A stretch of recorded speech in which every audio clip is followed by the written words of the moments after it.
Think for a moment that someone under the age of 18, in a confused state of mind, mentally beaten down to the point that they make a horrible mistake, one that cannot be undone. Then that person is tried as an adult, found guilty, sentenced to 40 years. It's hard to imagine, isn't it? Sadly, once you're in the system, as time goes by, visits from family and friends become less and less. Letters and phone calls dwindle down to holidays or special occasions, and unfortunately, the people that are in prison become the forgotten. It isn't anything that is intentional, it's just that once you're inside, life just seems to stand still. But on the outside, life keeps moving. People get married, they have families, some get involved with their careers, and some move to different places. Imagine what that would do to someone mentally to have some of your closest friends and family just disappear one by one. I would think it'd be pretty heartbreaking, especially if while inside you were doing everything within your power to better yourself. Let's talk about that for a moment. Yes, there are ways that you can better yourself while in the system. However, you have to actively pursue those things on your own. Things like high school and college degrees, anything that might better prepare you for the day that you're released, aren't really promoted at all. And there's a reason for that. What it really boils down to is money and politics. For every head that is in the prison, there is a certain amount of money that's given to that institution. Also, the more people you have incarcerated during an election year makes for good political points, which is why you see so many repeat offenders in the system. The truth of it is that being in prison, especially for the ones that carry out longer sentences, come out worse than when they went in. There's an old saying, we're all products of our environment, and well, if you're in an institution that doesn't promote things like education or mental health care, then the odds are not in your favor to successfully re-enter society. Now, I'm not suggesting that this happens to every single inmate, but the few do not outweigh the many. It's a shame that our own government does this to people. Now, don't get me wrong, the ones that are serving sentences obviously did something that put them there, but at the same time, is it possible that maybe, if the system wasn't so flawed, maybe some could have been helped before the first crime was ever committed? Maybe mental health issues could have been addressed before something happens instead of after the fact. But with the world we live in, it's not quite how it works, is it? And it's unfortunate. So many lives destroyed both inside and out. One thing's for certain. Once you've served any length of time, your life will never ever be the same. I introduce you to my cousin, Ashley. We're talking about mental health issues and an incident that just happened there. Yeah, so last weekend in the kitchen, a girl got hot grease thrown all over her. And she has second-degree burns. She's in the hospital. She's coded twice.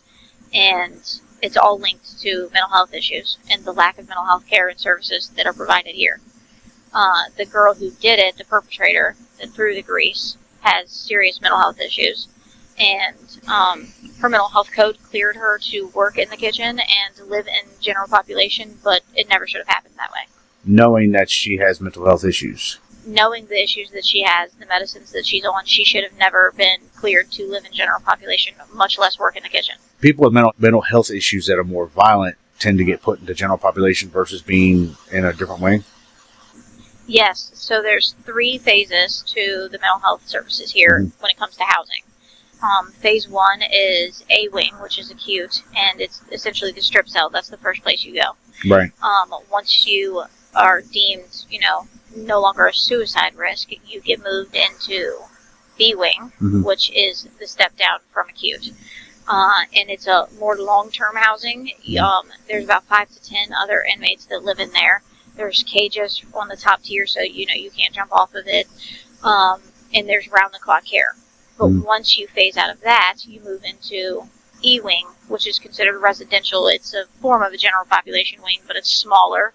There's only like 40 inmates in there versus 60 in a regular housing unit. And everybody in there is on psych meds of some sort. Right. And they're monitored with medicine. The problem with that is that once you're in that wing, if you are considered violent due to your mental health disorder, you are a risk to the other inmates in there, so they put you in general population. Sounds like it could be dangerous for people in general population. Yes, this has consistently been a problem here. The last 3 major incidents that we've had here that have been linked to lack of mental health services or care here. This one that was the most recent, and then approximately like 3 months ago or so, there was a girl who just came down the stairs and sliced a girl open with a razor. Did she even know her? No, she didn't know. No, I mean, they lived in the same pod, but she hadn't lived there long.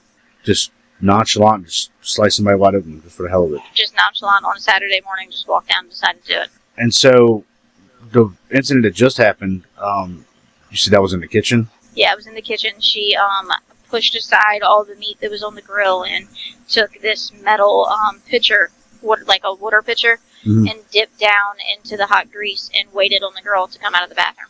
This girl's been having problems since she's been there, right?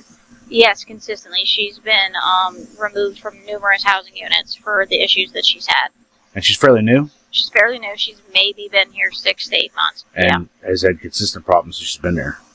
Very consistent problems. But yet, left in general population. But left in general population, yes. One where not only she is vulnerable due to her mental health disorder, but also we are vulnerable due to the violence associated with it. Right. Yeah, absolutely.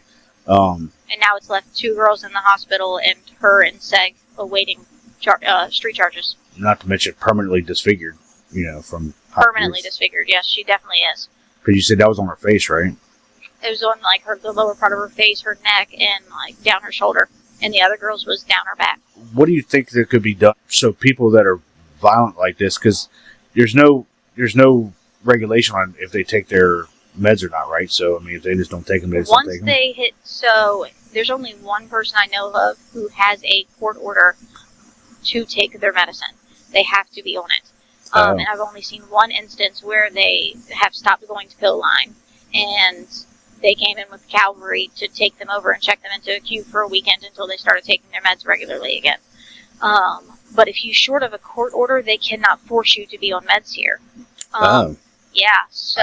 I thought if you were prescribed them, you pretty much had to take them, but it has to be court order? Technically, no. But there are consequences, like if you are prescribed it and you need it for, say, schizophrenia or some other serious mental health disorder, and you don't take it, you'll present symptoms, and when your symptoms get severe enough, then eventually they will force you to live in the mental health housing unit.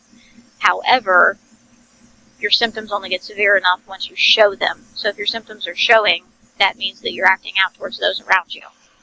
As in throwing grease on somebody. As in throwing grease on somebody, slicing somebody open with a razor, or even just as far as like mentally abusing other people too. Like they yell, scream, get violent. Well, we've talked about this before, but it's like one of those things where it's too little, too late. Precisely. Mm-hmm. And I mean, and like we've also said, even prior to whatever someone's incarcerated for, there's obviously signs before anyone gets to that point. Obviously, there's an obvious difference, I'm sure, in there where it's, someone that has an isolated incident or just someone that's an asshole. Yes, very clear. So when it comes to more isolated incidents, and maybe even not so isolated, I guess a serial killer wouldn't be so much isolated, but obviously they have a mental problem. You know what I mean? Yeah. There's usually signs to that prior to anything happening. You know what I'm saying? Yeah, somebody's absolutely. Behavior declines. And, there's been plenty of warning signs that something was eventually going to happen. Now, did anybody expect this? No, nobody expected this. Sure. But when you step back, analyze, and look at the situation, it's not shocking that it happened. It was certainly plausible, obviously. Right.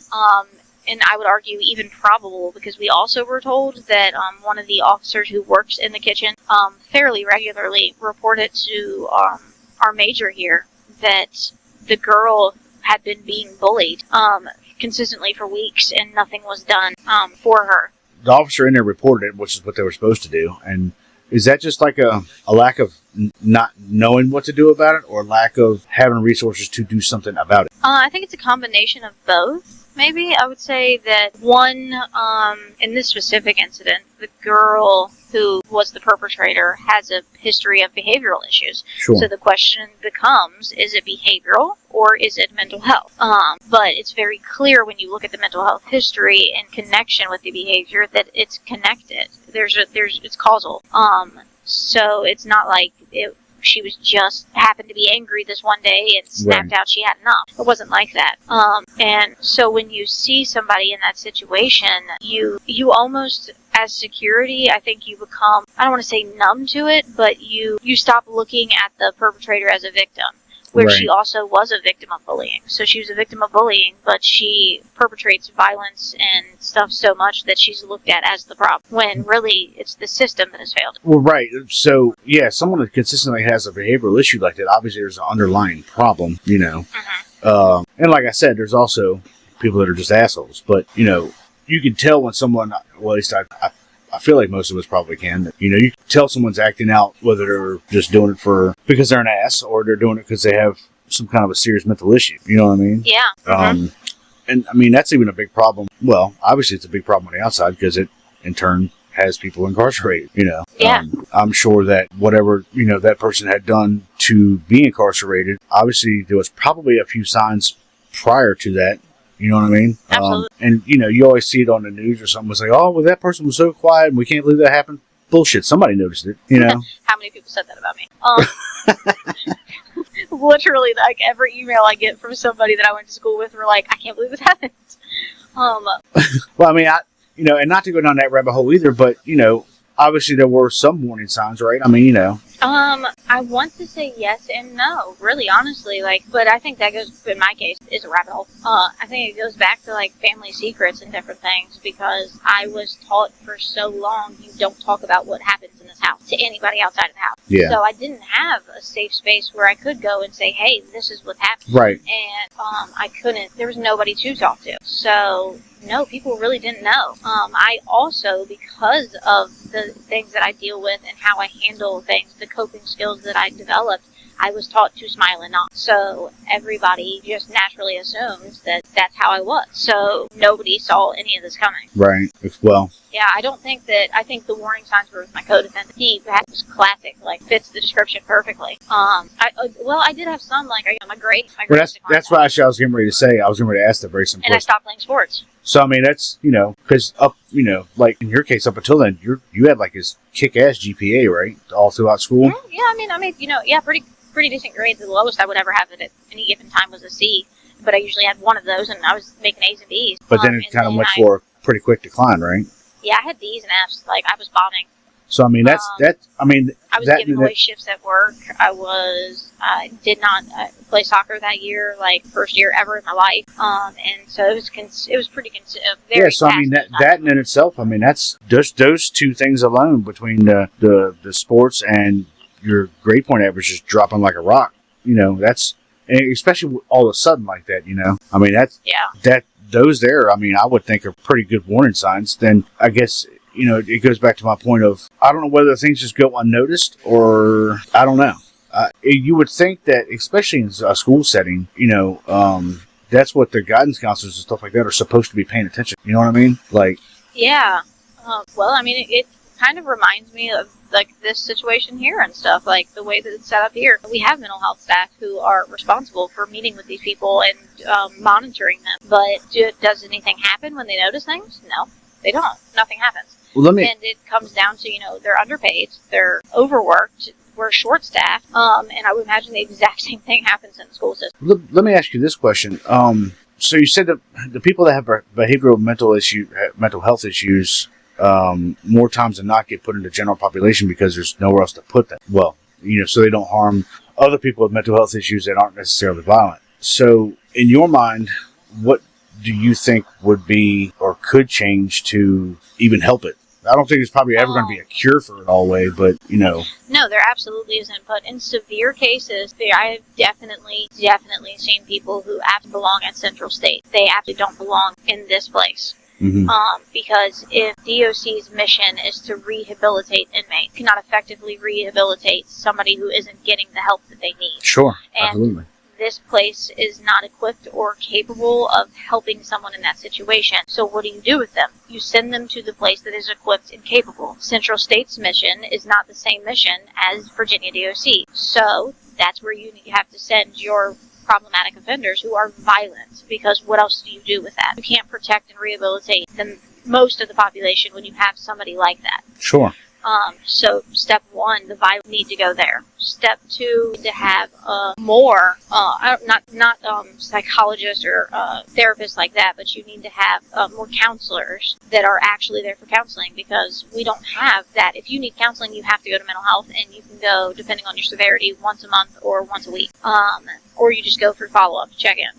But our actual casework counselors that everybody is assigned to, that's for your casework. They go through your home plan and do your little, analysis and tell you what classes you have to take, basically. But we don't have actual counselors that counsel you. Right. So you need that form of therapy. And then you have to really, really do follow-ups. They don't follow up with, once you're in population, you're in population. They just throw them out there and let them go and hope for the best. Exactly. Yes. And that puts, a lot of other people puts them in danger. Obviously, 2 people in the hospital right now that are going to be disfigured for the rest of their lives because... Yeah, and you need more staff. Obviously, what happened to them was that should have never happened. They had played a part into what led up to that, though, right? Absolutely. They absolutely did, yes.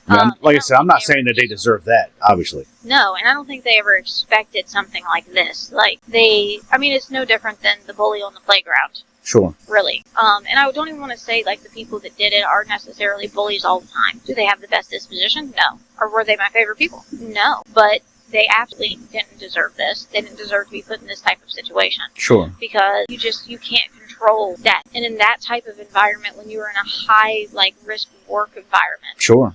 What do you do? They were trapped. Hindsight being what it is, someone that is has record of being a violent person with mental health issues, would have thought that might have been the last place that they would have had them working at. You know what I mean? Well, but here's the thing. The requirement first get here is you're supposed to technically work in the kitchen or housekeeping for 6 months. Okay. Yeah, and nobody wants to hire that person in the building because they're trouble. So they're not going to do that. They put them in the kitchen. Wow. Yeah. So it adds another layer to the system. And especially for the first 6 months that you're there, because staff doesn't exactly know to what severity your problems are. You know what I mean? Not at all. So when you're in the kitchen, obviously there's things in there that you don't have access to any other time in a prison. So a lot of things. Dough cutters, there's all types of things. This could have gone even worse than it did. Yeah, that's. But no, I would have thought that would have been the last place that a new inmate should go, especially one, like I said, with behavioral health issues. That's something that ought to be really addressed too. Is what would you think for the first year? I guess, right? So staff knows what exactly is. Well, they're never really going to know what's going on with someone, but for a first year or so, until they know that what type of person this is. If they're capable of going to a kitchen and throwing hot grease on somebody or not. And obviously, if she's had record and if she's not been there for 6 months and already had problems there with violence and everything else, obviously it's probably not a good place to go. Yeah, and that's definitely not the place for anybody with mental health issues to work. No, not especially. Well, no, I guess you're right though. Even when someone's depressed, could do something to potentially harm themselves. Absolutely. The thing with the violence is they can hurt a lot of other people, but in the same aspect, someone that has depression issues, they could hurt themselves as well. So yeah, that's that. I don't even know what anybody. How would you even change that? That'd be a whole change in the way policy. Things. Right, exactly. Who makes policies like that? Is it the whole?